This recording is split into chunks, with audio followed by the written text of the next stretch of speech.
അമ്മേ നമസ്തേ. ഈ മരണശേഷം എന്താണ് എന്നുള്ളത് ഒരുപാട് ചോദ്യങ്ങൾ വരുന്നുണ്ട്. അപ്പോൾ കുറച്ച് പേര് പറയും മരണശേഷം ഒരു കർമ്മങ്ങളും ചെയ്യേണ്ട, ആ ആത്മാവിന് മോക്ഷപ്രാപ്തി കിട്ടുമെന്ന് പറയും. പക്ഷേ കുറച്ച് ആൾക്കാർ പറയുന്നുണ്ട് മരണശേഷം പൂർണ്ണമായിട്ടും കർമ്മങ്ങൾ ചെയ്തു കഴിഞ്ഞാൽ മാത്രമേ മോക്ഷപ്രാപ്തിയുള്ളൂ എന്ന്. അമ്മേ ഒരുപാട് സംശയങ്ങളുണ്ട്, ഒന്ന് പറഞ്ഞു കൊടുക്കാമോ? നമസ്കാരം. നമസ്തേ. നമ്മളിപ്പം മരിക്കുക എന്ന് പറഞ്ഞാൽ ജനിച്ചാൽ ഒരിക്കൽ മരണമുണ്ട്. അതെ. അത് പ്രകൃതി നിയമമാണ്. അതെ. ഒരാൾ ജനിച്ചാൽ മരിക്കും, അതൊരു ദിവസങ്ങളുണ്ടാവും. ഇപ്പം നമ്മളൊരാളുടെ ജാതകം നോക്കി കഴിയുമ്പോൾ കറക്റ്റ് സമയമാണെങ്കിൽ മരിക്കുന്ന കൃത്യസമയവും എങ്ങനെ മരിക്കും, എവിടെ വെച്ച് മരിക്കുന്നു കൃത്യമായിട്ട് അറിയാൻ പറ്റും. പക്ഷെ ഒരു ജ്യോത്സ്യനും ഒരാളോടും പറയില്ല നിങ്ങൾ ഇത്ര നന്ദി മരിക്കുന്നു പറയില്ല, പറയാൻ പാടില്ല. പറഞ്ഞാൽ ആളപ്പം തന്നെ വിഷമാവും, മാനസികമായി ബുദ്ധിമുട്ടാവും. മരിക്കാൻ ആർക്കും ഇഷ്ടമല്ല. ഇപ്പം 100 വയസ്സ് കഴിഞ്ഞാലും 102 വയസ്സ് കഴിഞ്ഞാലും ഒരാൾക്കും ഈ ഭൂമിയിൽ നിന്ന് പോകാൻ ഇഷ്ടമില്ല. പറയും ഞാൻ ഒന്ന് ചത്താൽ മതി എന്നൊക്കെ പറയും, പക്ഷെ അതൊക്കെ വെറുതെ പറഞ്ഞതാണ്. അതൊക്കെ നമ്മളൊരു വാക്കുകളാണ്. ഇപ്പോൾ ആത്മഹത്യ ചെയ്യാമെന്ന ഒരാൾ തൂങ്ങാൻ നിൽക്കുന്ന സമയത്ത് ഓർക്കും എന്നെ ആരും രക്ഷിച്ചെങ്കിൽ, അപ്പോൾ ഒന്നും ചെയ്യാൻ പറ്റാത്ത അവസ്ഥയാവും. വിഷം കഴിക്കുന്ന ആൾ, അതായത് ഈ മരണം എന്ന് പറഞ്ഞാൽ ഒരു ദുർബല നിമിഷത്തിലാണ് ഈ ആത്മഹത്യ ചെയ്യാൻ തോന്നുക. അത് നമ്മുടെ രാശികളുടെ ഗ്രഹങ്ങളുടെ അപഹാരങ്ങൾ സ്വാപഹാരങ്ങൾ ഒക്കെ നോക്കി ചില സമയത്ത് ദോഷമായ സമയത്ത് വരും. ആ സമയത്ത് നമ്മൾ ജ്യോത്സ്യന്മാർ, അതാണ് ജാതകം എഴുതുന്നത്. ജാതകത്തിൽ പറയും ഇത്ര ഇന്ന സമയത്ത് നിങ്ങൾ ദൈവത്തെ പ്രാർത്ഥിക്കണം, ഇന്ന വഴിപാടുകൾ ചെയ്യണം എന്ന് ജാതകത്തിൽ എഴുതി വയ്ക്കും. കാരണം എന്താ, നമുക്ക് മുന്നറിയിപ്പാണത്, ഗൈഡാണ് ഇതൊക്കെ. ജ്യോതിഷം ഒരു ഗൈഡാണല്ലോ, മുൻകൂട്ടി അറിയിക്കാൻ. ഇപ്പം നമ്മൾ വണ്ടി ഓടിച്ചോ ഒരു കുഴിയുണ്ട് എഴുതി വയ്ക്കുന്നു, അതുപോലെയാണ് ജ്യോതിഷം. അപ്പം ജ്യോതിഷത്തിൽ നമ്മൾ കൃത്യമായിട്ട് അന്ധവിശ്വാസത്തിലേക്ക് പോകരുത്, ജ്യോതിഷം ഫോളോ ചെയ്യാം. ഇപ്പോൾ ഒരാൾ മരിച്ചു എന്ന് വിചാരിക്കാം, ആ മരിക്കുന്ന ദിവസത്തിന് പ്രാധാന്യമുണ്ട്. ആൾ മരിക്കുമ്പോൾ അവിട്ടത്തര മുതൽ രേവതി അന്ത്യം വരെ മരിച്ചാൽ വസുപഞ്ചക ദോഷം എന്ന് പറയും. ആ ആൾ മരിച്ചാൽ കുടുംബത്തിൽ നാശമാണ്, ദോഷമാണ്. ആ ആൾ മരിച്ചു കഴിഞ്ഞാൽ ആ കുടുംബത്തിൽ ഒരു മരണം കൂടി ഉണ്ടാവും. പിണ്ടനൂൽ ദോഷമുണ്ട്. അതുപോലെ തന്നെ ആയില്യം, ഇങ്ങനെ ചില നക്ഷത്രങ്ങളൊക്കെ മരിച്ചു കഴിഞ്ഞാൽ പിണ്ടനൂൽ ദോഷം എന്ന് പറയും. മരിച്ചു കഴിഞ്ഞാൽ അതിനോട് ചേർന്ന് മരിക്കും. പഞ്ചമിക്ക് മരിച്ചാൽ 5 പേര് മരിക്കും എന്ന് പറയും. അതൊക്കെ സത്യമായ കാര്യം. 5 മനുഷ്യനായിരിക്കില്ല, ചിലപ്പോൾ പശുക്കളായിരിക്കാം, കോഴികളായിരിക്കാം, ആരെങ്കിലുമൊക്കെ ആയിട്ട് മരിക്കും. അപ്പം നമ്മൾ ഈ ദോഷങ്ങൾ തീർക്കാനായിട്ട് സഞ്ചയനം എന്ന് പറയുന്ന സംഭവമുണ്ട്. ഇതൊക്കെ കർമ്മം ചെയ്താലേ ചെയ്യാൻ പറ്റുള്ളൂ, കർമ്മം ചെയ്യാത്തതൊന്നും ചെയ്യാൻ പറ്റില്ല. അപ്പം നമ്മളിപ്പോൾ ദഹിപ്പിച്ച് ഇപ്പോഴൊക്കെ ദഹിപ്പിക്കുന്നത് നമ്മൾ ട്രീസ്മെൻറ്റിലാണ്. അവിടെ നിന്ന് അവർ ഇതിൻ്റെ അംശം കൊടുത്ത് സൂക്ഷിച്ചു വയ്ക്കും. എന്നിട്ട് 5-ാം ദിവസം സഞ്ചയനം നോക്കി നക്ഷത്രം, അതായത് മരിച്ച നക്ഷത്രവും ചെയ്യാൻ പോകുന്ന ആളുടെ നക്ഷത്രവും ചേർന്ന് വരണം. അവർക്ക് കർത്തവ്യ ദോഷം വരാൻ പാടില്ല. അതായത് 3, 5, 7 ഇങ്ങനെയൊക്കെ ദോഷങ്ങളൊക്കെ ഉള്ള വരാൻ പാടില്ല. രാഹു ഗുളികയൊന്നും വരാൻ പാടില്ല. ആ ദിവസം നോക്കിയിട്ടാണ് നമ്മൾ മുഹൂർത്തം തന്നെ, ഒരു മുഹൂർത്തം നോക്കിയിട്ടാണ് ഈ സഞ്ചയനം ചെയ്യുക. സഞ്ചയനം ചെയ്ത് കഴിഞ്ഞ് കഴിയുമ്പോൾ ഈ സഞ്ചയനം ചെയ്യുന്ന സമയത്തോ അല്ലെങ്കിൽ ദഹിപ്പിക്കുന്ന സമയത്ത് ഒരാൾ മരിച്ച ദുഃഖത്തിൽ നമ്മൾ ദഹിപ്പിക്കുമ്പോൾ ഇതൊന്നും ഓർക്കൂല. പക്ഷേ ഇലക്ട്രിക് സ്റ്റാൻഡാണ്, ഇതൊന്നും ചെയ്യാൻ പറ്റില്ല. അപ്പം സഞ്ചയന സമയത്ത് പഞ്ചമിക്ക് 5 പേരുടെ 5 ദർഭകളുണ്ടാക്കി 5 പേരുടെ പ്രാണപ്രതിഷ്ഠമാനം വിചാരിച്ച് അങ്ങനെ ദഹിപ്പിക്കും. 5 ദോഷം തീരും. ഇതൊന്നും ചെയ്യാൻ പറ്റില്ല, ഇതൊന്നും അറിഞ്ഞില്ല. നമ്മൾ സഞ്ചയനവും കഴിഞ്ഞു ഒരാൾ മരിച്ച ദുഃഖം, എപ്പോഴും മരിച്ച ദുഃഖം തന്നെയാണ്. എങ്ങനെ മരിച്ചാലും ദുഃഖമാണ്. ഒരാൾ വീട്ടിൽ നിന്ന് പോവുക എന്ന് പറയുന്ന ദുഃഖമാണ്. അപ്പോൾ ആ മരിച്ചു കഴിഞ്ഞാൽ ആ ദിവസങ്ങൾ കഴിയും, ദുഃഖം കഴിയുമ്പോൾ 16 ദിവസം കഴിയുമ്പോൾ ചിലപ്പോൾ നോക്കാൻ പോകും എന്താണ് സംഭവം. അപ്പോൾ പറയും നിങ്ങൾക്ക് കുടുംബത്തിൽ ദോഷം ഉണ്ടാവും, ഇങ്ങനെ വസുപഞ്ചക ദോഷമുണ്ട്, പിണ്ടൊന്നു ദോഷമുണ്ട്, അകനാൾ ദോഷമുണ്ട്, വേലിയേറ്റം തുടങ്ങിയ 3 ദിവസം അങ്ങനെയൊക്കെ ഉണ്ട്. അത് ഇങ്ങനെ ദോഷങ്ങളൊക്കെ ഉണ്ടെന്ന് പറയുമ്പോൾ അവരെന്ത് ചെയ്യും, മൃത്യുഞ്ജയ ഹോമം ചെയ്യാം. ഒരു നല്ല പരിഹാരം വീട്ടിൽ വെച്ച് ആ മരിച്ച ഹോസ്പിറ്റലായിരിക്കാം, ആ താമസിക്കുന്ന ഗൃഹത്തിൽ വെച്ച് ഒരു മൃത്യുഞ്ജയ ഹോമം ചെയ്യാം. അപ്പോൾ എല്ലാവരുടെ പേരും ചേർത്തിട്ട് മൃത്യുഞ്ജയം. പിന്നെ ആ കുടുംബത്തിൽ അനിഷ്ടങ്ങൾ ഉണ്ടാവില്ല. അപ്പം എനിക്കറിയാവുന്ന ഒരാൾ തന്നെ ഇതുപോലെ മരിച്ചു കഴിഞ്ഞിട്ട് നോക്കാൻ വന്നു രേവതിയാണ്. അപ്പം ഞാൻ പറഞ്ഞു ദോഷമുണ്ട് കേട്ടോ രേവതിക്ക്. അപ്പോൾ ഈ മരിച്ച ആളുടെ ജന്മ നക്ഷത്രങ്ങളുള്ളവരെ ഇപ്പം കേട്ട രേവതിക്ക് മരിച്ചെങ്കിൽ ആയില്യം കേട്ട രേവതി നക്ഷത്രക്കാർ 1 വർഷത്തേക്ക് മൃത്യുഞ്ജയ പുഷ്പാഞ്ജലി നടത്തുക ശിവക്ഷേത്രത്തിൽ. ഇപ്പം അശ്വതിയെ മരിച്ചെങ്കിൽ അശ്വതി മകം മൂലം ഈ 3 നക്ഷത്രക്കാരും 1 വർഷത്തേക്ക് മൃത്യുഞ്ജയ പുഷ്പാഞ്ജലി ശിവക്ഷേത്രത്തിൽ നടത്തണം. ഇപ്പോൾ ഭരണിയാണെങ്കിലോ ഭരണി പൂരം പൂരാടം, കാർത്തികയാണെങ്കിൽ കാർത്തിക ഉത്രാടം, രോഹിണിയാണെങ്കിൽ രോഹിണി അത്തം തിരുവോണം, മകീരാണെങ്കിൽ മകീരം ചിത്ര അവിട്ടം, തിരുവാതിരയാണെങ്കിൽ തിരുവാതിര ചോതി ചതയം, പുണർതാണെങ്കിൽ പുണർതം വിശാഖം പൊരുട്ടാതി, പൂയാണെങ്കിൽ പൂയ മണിയുടെ ഉത്രട്ടാതി. അപ്പോൾ ഇങ്ങനെ ഓരോ നക്ഷത്രത്തിലും ആയില്യാണെങ്കിലും അതുപോലെ തന്നെ ആയില്യം കേട്ടവർ പറഞ്ഞു തന്നത്. അപ്പോൾ ഈ നക്ഷത്രങ്ങളിൽ ആ ജന്മാനുജന്മ നക്ഷത്രങ്ങളുള്ളവർ ആ കുടുംബത്തിൽ ഉള്ളവരെ, കുടുംബത്തിലോ രക്തബന്ധമുള്ള ആൾക്കാരുണ്ടാവുമല്ലോ, അവരെല്ലാവരും എന്ത് ചെയ്യണം, മരുമക്കളായാലും കുഴപ്പമില്ല, ആരായാലും ആ കുടുംബത്തിലുള്ളവരെല്ലാവരും 1 വർഷത്തേക്ക് മൃത്യുഞ്ജയ പുഷ്പാഞ്ജലി കഴിക്കണം. ശിവക്ഷേത്രത്തിൽ ഇവരുടെ പക്കനാൾ കൂടും, അല്ലെങ്കിൽ ഇവർക്ക് അപകടങ്ങൾ വരും. ഞാനിതുപോലെ തന്നെ ഒരു ആളോട് പറഞ്ഞു നിങ്ങൾ വീട്ടിൽ മൃത്യുഞ്ജയ ഹോമം ചെയ്യണമെന്ന് പറഞ്ഞു. അപ്പോൾ അവർക്ക് എന്നോട് ഞാൻ പറഞ്ഞു ഞാനൊരു സ്ത്രീയല്ലേ, അപ്പോൾ വേറൊരു വലിയൊരു പണ്ഡിതനടുത്ത് പോയി ചോദിച്ചപ്പോൾ പറഞ്ഞു അതൊന്നും കുഴപ്പമൊന്നുമില്ല, ഞാൻ ചെയ്തോളാം എന്ന് പറഞ്ഞു. 25,000 രൂപ മേടിച്ച് ഇതിനെങ്ങാണ്ട് 5,000 10,000 രൂപ വരും. 10,000 താഴെയോട് വൃത്തി വീട്ടിൽ വൃത്തിഞ്ഞപ്പോൾ സാധാരണ തിരുമേനി വരെ കൂടെ ചെയ്യണമെങ്കിൽ അത്രയും വരില്ല. 25,000 ചെയ്തു. പക്ഷേ ഈ ആയില്യം കേട്ട നക്ഷത്രക്കാർ, ആയില്യം രേവതിക്ക് മരിച്ചത്, രേവതി ആയില്യം കേട്ട തൃക്കേട്ട ഈ 3 നക്ഷത്രക്കാർക്ക് അപകടം വന്നു ഒരു 3 മാസം കഴിയുമ്പോഴേക്കും. അപ്പോൾ അവർക്ക് വിശ്വാസമായി. പിന്നെ വേഗം വീട്ടിൽ വെച്ച് മൃത്യുഞ്ജോമം ചെയ്തു. അപ്പം വീട്ടിലൊരു മൃത്യുഞ്ജോമം ചെയ്താൽ അതിനൊരു ഐശ്വര്യം ഉണ്ടാവും.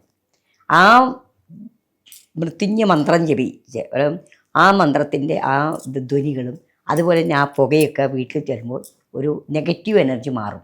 അല്ലെങ്കിൽ നമ്മൾ ധൂപമൊക്കെ കത്തിച്ച നെഗറ്റീവ് എനർജി പോകുമല്ലോ. അപ്പോൾ അങ്ങനെ ചെയ്യും. അപ്പം ഇതൊന്നും ചെയ്യാറ് എല്ലാവർക്കും ഉണ്ട്, എല്ലാ സമുദായത്തിനും ഉണ്ട്. മരിച്ചു കഴിഞ്ഞാൽ കർമ്മങ്ങളുണ്ട്. ഇപ്പോൾ ക്രിസ്ത്യൻ സമുദായം 7:41 ഉണ്ട്, മുസ്ലിം സമുദായത്തിനുമുണ്ട്, എല്ലാവർക്കും ഉണ്ട് ഇത്. പക്ഷെ നമ്മൾ ഓരോരുത്തർക്കും ഓരോ രീതിയിൽ ആചരിക്കുന്നു മാത്രം. ഒരാൾ മരിച്ചു കഴിഞ്ഞാൽ കർമ്മങ്ങൾ ചെയ്യൽ നിർബന്ധമാണ്. പിന്നെ ജനിച്ച ദിവസത്തിന് ദോഷമുണ്ടെങ്കിൽ അത് ഓരോ സമുദായത്തിനായിരിക്കും. നമ്മൾ ഹൈന്ദവ രീതി അനുസരിച്ച് ദോഷമുണ്ടെങ്കിൽ മൃത്യുഞ്ജോമം വീട്ടിൽ വെച്ച് ചെയ്യൽ നിർബന്ധമായിട്ടും. ഈ മരിച്ച നക്ഷത്രവും അതിൻ്റെ ജന്മാഞ്ച നക്ഷത്രങ്ങളുടെയും പക്കപ്പിറന്നാൾ വരുമ്പോൾ അവരുടെ പേരിൽ മൃത്യുഞ്ജയ പുഷ്പാഞ്ജലി കഴിക്കൽ നിർബന്ധമായിട്ടും വേണ്ടത് എങ്ങനെയായാലും. അമ്മ ഈ പറയുന്ന പുഷ്പാഞ്ജലിയും ബാക്കിയുള്ള കാര്യങ്ങളും അതിപ്പോൾ സ്വാഭാവികമായിട്ട് എല്ലാവർക്കും ചെയ്യാൻ പറ്റുന്ന സമയങ്ങളിൽ അവർ ചെയ്യുമായിരിക്കാം. പക്ഷെ ചെയ്യാൻ പറ്റാത്ത സ്ഥലങ്ങളാണെങ്കിൽ എന്താ ചെയ്യുക? ഇപ്പോൾ വിദേശത്തെ ദൂരേക്കുള്ള ആൾക്കാരാണെങ്കിൽ അവർ മൃത്യുഞ്ജയ മന്ത്രം ജപിക്കുക. ഓക്കെ, നമഃശിവായ ഇല്ല മതി, ഇതൊക്കെ പൊക്കോളും. നമഃശിവായ ചെല്ലുക ദിവസവും 1 വർഷത്തേക്ക് കൃത്യമായിട്ട് രാവിലെയും വൈകുന്നേരം നമഃശിവായ ചെല്ലുക. 108 പ്രാവശ്യവും ചെല്ലണം. സാധാരണ എല്ലാവരും ചെല്ലേണ്ടതാണ് നമഃശിവായ. അപ്പം ഭഗവാനാണ് ശിവോഹം, അത് ഭഗവാനിലേക്ക് നമ്മൾ ലയിപ്പിക്കുകയാണെന്ന് എല്ലാ ദോഷങ്ങളും തീരും. അതാണ് ചെയ്യേണ്ടത്. ഓക്കെ, ഈ പിണ്ടനൂൽ ദോഷം എന്ന് പറഞ്ഞില്ലേ, അപ്പോൾ സ്വാഭാവികമായിട്ടും മരണം കഴിഞ്ഞാൽ നെക്സ്റ്റ് ഡേ മുതൽ ചെയ്യുന്ന ഓരോ ബലിയും ഓരോ രീതിയിൽ ഇൻഡിക്കേറ്റ് ചെയ്യുന്നതാണല്ലോ. ഇത്ര ദിവസം ബലി കഴിയുമ്പോൾ ആത്മാവ് പൂർണ്ണമായിട്ടും നമ്മുടെ കുടുംബത്തിൽ നിന്ന് പിണ്ടനൂൽ ദോഷം കട്ട് ചെയ്ത് നൂൽബന്ധം കട്ട് ചെയ്ത് പോകുമെന്നുള്ളതാണല്ലോ. ഇത്ര ദിവസത്തേക്ക് ആ ആത്മാവ് നമ്മുടെ വീട്ടിലുണ്ടാകുമെന്നാണല്ലോ പറയുന്നത്. പൂർണ്ണമായിട്ടും ആത്മാവ്, പലരും പറയുന്നുണ്ട് കല്യാണത്തിന് പോയില്ലെങ്കിലും മരണത്തിന് പോകണമെന്ന് പറയുന്നുണ്ട്. അതായത് ആത്മാവ് അവിടെ ഉണ്ട്, ആരൊക്കെ വന്നു അല്ലെങ്കിൽ എന്താ നടക്കുന്നതെന്ന് പൂർണ്ണമായിട്ടും കാണുന്നുണ്ടെന്നാണ് പറയുന്നത്. പക്ഷെ ഇത് ഒരു കുറച്ച് പേര് വിശ്വസിക്കുന്നു, കുറച്ച് പേര് വിശ്വസിക്കുന്നില്ല. പക്ഷേ ഈ ബലി ദർപ്പണം കൊടുത്തു കഴിഞ്ഞാൽ മാത്രമേ ആത്മാവിന് മോക്ഷപ്രാപ്തി കിട്ടുള്ളൂ എന്ന് പറയുന്നുണ്ട്. എത്രത്തോളം ശരിയുണ്ട്? അത് ഓരോ സമുദായത്തിനാണ്. ഇപ്പം നമ്മൾ ഹൈന്ദവ സമുദായത്തിനാണ് ബലിതർപ്പണം, ക്രിസ്തീയ സമുദായത്തിന് വേറെയാണ്, ഇസ്ലാം സമുദായത്തിന് വേറെ. അപ്പോൾ ഓരോ സമുദായത്തിനും ബച്ചറ്റ് നിന്ന് ചെയ്യണമെന്ന്. അപ്പോൾ നമ്മൾ ബലിതർപ്പണം ചെയ്യണം. അപ്പോൾ സാധാരണ നിത്യബലി എന്ന സംഭവമുണ്ട്. ഇപ്പോഴത്തെ കാലഘട്ടത്തിൽ തിരക്ക് കാരണം ആചരിക്കും, ഭയങ്കര ശുദ്ധം വേണം. ഇപ്പം നമ്മൾ ഈ ഒരാൾ മരിച്ചു കഴിഞ്ഞാൽ ബലിയിടുമ്പോൾ ഉള്ളി കൂട്ടിക്കൂടാ, ഉഴുന്ന് കൂട്ടിക്കൂടാ, അങ്ങനെ ഭക്ഷണങ്ങളൊക്കെ മത്സ്യമാംസം തൊടാനേ പാടില്ല, ബ്രഹ്മചര്യം വേണം. അങ്ങനെ ശബരിമലയിൽ പോണേക്കാളും ചിട്ടകളാണ്. ശബരിമലയിൽ ഉള്ളിയും ഇതൊക്കെ കൂട്ടാം, പക്ഷെ അതുപോലും പാടില്ല. അപ്പം അങ്ങനെയുള്ള ചിട്ടകൾ വരുമ്പോൾ നമുക്ക് പാലിക്കാൻ പറ്റിയെന്ന് വരില്ല.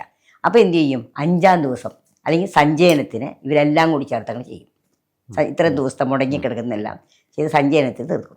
അത് കഴിഞ്ഞിട്ട് ഓരോ സമുദായത്തിനും അങ്ങനെ 11, ഇപ്പോൾ 11 തീർത്തണം എല്ലാവരും. 16 ദിവസം കഴിഞ്ഞാൽ ഈ ക്ഷേത്രത്തിൽ പോകും. 16 ദിവസം രാത്രി കഴിഞ്ഞാൽ ക്ഷേത്രപ്രവേശനം പാടുള്ളൂ എന്നാണ് കണക്ക്. ഇപ്പോൾ 10, 11 ചെയ്യുന്നുണ്ട്. അപ്പോൾ അത് എന്തായാലും ചെയ്താലും ഇവർ ഇത്ര ദിവസത്തെ കൂടി ചേർത്താണ് ചെയ്യുന്നത്. ഓരോ സമുദായത്തിനും ഓരോരുത്തർ. നായർ സമുദായത്തിലാണെങ്കിൽ അവസാന ദിവസം ഇളയത് വന്ന് ഇതൊക്കെ ചെയ്യും, പുണ്യാഹമൊക്കെ തെളിയിക്കും. എല്ലാവർക്കും ഉണ്ട്, എല്ലാ ഹൈന്ദവ സമുദായത്തിലും ബലിതർപ്പണം നിർബന്ധം. പിന്നെ വർഷത്തിലൊരിക്കൽ ഈ വാവുബലി ഇട്ടാൽ പോലെ ചിലർ ചോദിക്കും ഞാൻ വാവുബലി ഇടുന്നുണ്ട്, പോരാ, ഈ മരിച്ച നക്ഷത്രം നോക്കി ആ ആൾ ജീവിച്ചിരിക്കുന്നുണ്ട്, നമ്മൾ ജീവിച്ചിരിക്കുന്നുണ്ട് ബലിയിടണം. ഇപ്പോൾ രാമേശ്വരത്ത് പോയി, കാശി പോയി, എനിക്ക് ചെയ്യണ്ട എന്ന് പറഞ്ഞാൽ ഇത് ശരിയല്ല. അത് കാരണം നമ്മൾ എത്ര നാൾ ഭൂമിയിലുണ്ടോ അതുവരെ ഈ മാതാപിതാക്കളുടെ ബലി ഇട്ടിരിക്കണം നിർബന്ധമായിട്ടും. വളരെ കറക്റ്റാണ്. അതായത് പിതൃദോഷങ്ങൾ എന്നൊക്കെ പറയുന്നത് ഭയങ്കര ദോഷമാണ്. അതുപോലെ തന്നെ പിതൃക്കൾ എന്ന് പറയുന്ന ഏറ്റവും പവറുള്ളവരാണ്. അപ്പോൾ പിതൃക്കളെ എന്നും സ്മരിക്കുകയും പിതൃക്കൾക്ക് വേണ്ടിയുള്ള ഓരോ ബലിയും ഓരോ ചടങ്ങുകളും പ്രോപ്പറായിട്ട് ചെയ്യുന്നവരുടെ ജീവിതത്തിൽ വലിയ വലിയ മാറ്റങ്ങൾ വരും. ഈ പിതൃക്കൾക്ക് നമ്മൾ അമാവാസി വരുമ്പോൾ പിതൃക്കൾക്ക് വേണ്ടിയിട്ടാണ് കാക്ക വരും നമ്മുടെ വീട്ടില്. നമുക്ക് നന്മകൾ വരുമ്പോൾ കാക്ക എന്ന് കരയും വീട്ടിൽ വന്ന്. ആ കാക്കയ്ക്ക് ഭക്ഷണം കൊടുക്കണം നല്ലതാണ്. നമ്മൾ അരി വെച്ച് ആ ചോറിൽ നിന്ന് കുറച്ചെടുത്ത്, എൻ്റെ വീട്ടിൽ പുരാതനമായിട്ട് ചെയ്യുന്നുണ്ട്, ഞാൻ ചെയ്യാറുണ്ട്. ഞാൻ ഏത് നാട്ടിൽ പോയാലും കാക്കയ്ക്ക് കൊടുക്കാറുണ്ട്. അപ്പോൾ ഞാൻ ബാംഗ്ലൂരിലായിരുന്നു, ആഗ്രയിലൊക്കെ ഉണ്ടായിരുന്നു, പക്ഷെ അവിടെയൊക്കെ ഞാൻ കാക്കയ്ക്ക് കൊടുക്കാറുണ്ട്. കാക്കയ്ക്ക് കുറച്ച് അതിന് ഇലയൊന്നും വേണമെന്നില്ല, കുറച്ച് ചോറ് നമ്മൾ പഴയ ചോറ് വേണം, പുതിയ ചോറ് ചോറ് ഒരു കുറച്ച് കയ്യിൽ ചോറെടുത്ത് കാക്കി കൊടുക്കും. ആ. ശനിയാഴ്ച ദിവസങ്ങളിൽ ശനിപ്പഴ വരാതിരിക്കാനായിട്ട് ആ. ശനി കാക്കയ്ക്കൊരു അനുഗ്രഹമുണ്ട്, ശനീശ്വരനൊരു അനുഗ്രഹമുണ്ട് കാക്കയുടേത്. അതെ. അത് വലിയ കഥയൊക്കെയാണ്, അതിപ്പോൾ പറഞ്ഞാൽ തീരില്ല. ഉം. യമദേവൻ ഒരു ദോഷം വന്നപ്പോൾ രാവണനെ പേടിച്ചിട്ടാണ്. അപ്പോൾ ആ കാക്കയ്ക്ക് ഭക്ഷണം കൊടുക്കുന്നത് നല്ലതാണ്. അപ്പോൾ കാക്കയ്ക്ക് ഭക്ഷണം കൊടുത്താൽ പിതൃദോഷം ആ വീട്ടിലുണ്ടാവില്ല. പിതൃദോഷം ഇല്ലെങ്കിൽ രോഗം ഉണ്ടാവില്ല. രോഗം എന്ന് വെച്ചാൽ പനിയും ചുമയൊന്നുമല്ല, മാരണമായ രോഗങ്ങൾ, ആക്സിഡന്റ്, അതൊന്നും ആ വീട്ടിലേക്ക് വരില്ല. പിതൃക്കളെ നമ്മൾ കാക്കും.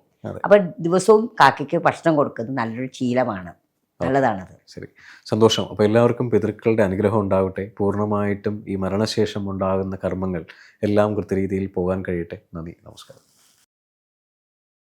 നിങ്ങളുടെ ജീവിതത്തിലെ വലിയൊരു മാറ്റങ്ങൾക്ക് വേണ്ടി അബാക് ജ്യോതിഷം നിങ്ങളോടൊപ്പമുണ്ട്.